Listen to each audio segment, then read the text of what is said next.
How to see Apple ID password on iPhone. Let's get started. First up, you can check this app passports. Click on it. You'll be prompted to use your Face ID or type in your passcode. Once you do that, you'll be directed to this page where you're gonna find all of your saved password. Click on the option of all.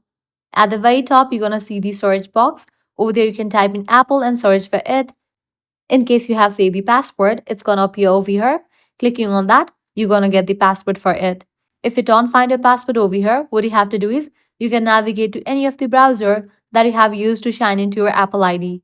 Maybe Chrome, just open it, then click on three dots given at the bottom.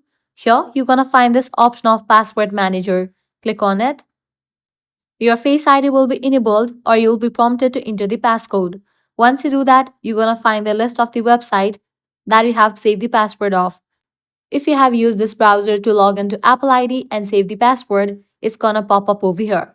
So this way you can easily see Apple ID password on iPhone.